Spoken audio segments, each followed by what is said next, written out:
High, আমি S পিয়াদা আর আপনাদের সকলকে স্বাগত জানাই এস লার্নিং টিভিতে। আজকে আমি আপনাদের শেখাবো খুব সহজেই কিভাবে একটি প্লেন তৈরি করা যায়। আমি এই প্লেনটি তৈরি করেছি, আপনাদের শেখাবো। চলুন শুরু করি। আর আপনাদের কাছে অনুরোধ, ভিডিওটি স্কিপ করবেন না, প্রথম থেকে শেষ পর্যন্ত ধৈর্য সহকারে দেখবেন। প্রথমেই A4 সাইজের একটি কালার পেপার নিয়ে নেওয়া হলো।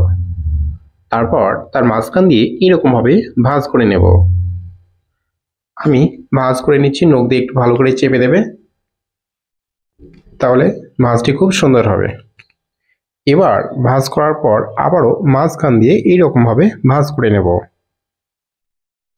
আর আপনাদের কাছে অনুরোধ, যারা এখনো আমার চ্যানেলটিকে সাবস্ক্রাইব করেনি তারা অবশ্যই আমার চ্যানেলটিকে সাবস্ক্রাইব করবেন। এবার আমি নিচের দিক থেকে এইরকম ভাবে ভাঁজ করে নেব। ব্যাস, বাঁদিকে এটাও সেম ওই রকম ভাবে ভাঁজ করে নেব। তারপর উপরের দিক থেকে আবার নিচের দিকে ভাঁজ করে নেব। ডান দিকটা সেম ওইরকম করে ভাঁজ করে নেব। তারপর নখ দিয়ে একটু চেপে দেব, তাহলে ভাঁজটি খুব সুন্দর হবে। ওয়াও! এবার ডান দিকে যে ভাঁজটি করেছি তার অর্ধেক ভাঁজ করে নেব এইরকম ভাবে। আপনারা ভালো করে আমার হাতের দিকে লক্ষ্য রাখুন, তাহলে সহজে বুঝতে পারবেন। ব্যাস, এবার ডান দিকেটাও সেম ওই রকম ভাবে ভাঁজ করে নেব। ব্যাস, আবার ভাঁজ করা হয়ে গেছে। এবার নিচের যে অংশটি রয়েছে সেটা ওপরের দিকে তুলে দেব। ওয়াও! ব্যাস, তুলে দেওয়া হয়ে গেল। এবার এই যে ত্রিভুজ আকৃতি অংশটি আমি পেলাম, সেখানে এই কাগজটি লাগিয়ে দেব। তাহলে যে প্লেনটা আমি তৈরি করব তার একটি অসাধারণ সৌন্দর্য আসবে। ব্যাস, এবার আমি একটু আঠা লাগিয়ে এই অংশে লাগিয়ে দেব।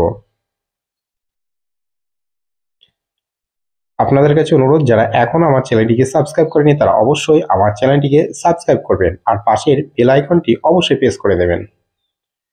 ব্যাস, এই আঠা লাগানোর পরে আমি ওখানে চিপকে দেব। পাও দু এক ঘা দিয়ে দিই, ব্যাস সুন্দরভাবে আটকে যাবে। এবার আমি মাঝখান দিয়ে ভাঁজ করে নেব। ওয়াও! ভাঁজ করে নেওয়ার পর আমি একটু অংশ কেটে বাদ দেবো, তার জন্য পেন্সিল দিয়ে আগে থেকে দাগ দিয়ে নেব। দাগ দেওয়া হয়ে গেলে আমি কাঁচি ব্যবহার করব, ওই অংশটা কেটে বাদ দেব। ব্যাস, আর আমার এই প্লেনটি কত সুন্দর হয়েছে আপনারা অবশ্যই কমেন্টে জানাবেন। আর ভিডিওটি বেশি বেশি বন্ধুদের কাছে শেয়ার করবেন। আপনি শিখুন, আপনার বাচ্চাদের শেখান, এই হোক স্লোগান। ব্যাস, এবার আমি স্কেল বসিয়ে মাঝখান দিয়ে এরকমভাবে ভাঁজ করে দেব। ব্যাস, ভাঁজ করে দিলাম। নিচের অংশটা সেম ওই রকমভাবে ভাঁজ করে দেব। তাহলে আমার প্লেনটি রেডি হয়ে যাবে। ওয়াও! সুন্দর হচ্ছে। কতটা সুন্দর হয়েছে কমেন্টে আপনারা অবশ্যই জানাবেন। আর যদি শিখতে পারেন তাহলে কমেন্টে অবশ্যই জানিয়ে যাবেন আমি পেরেছি। ওয়াও! এবার নিচের অংশটা আমি একটু ভাঁজ করে দেবো এরকম ভাবে।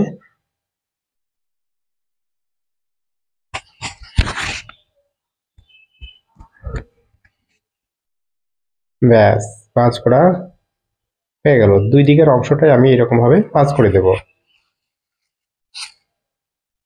ওয়াও! আমার প্লেনটি তৈরি হওয়া শেষ মুহূর্তে। আমার প্লেনটি প্রায় তৈরি হয়ে গেছে।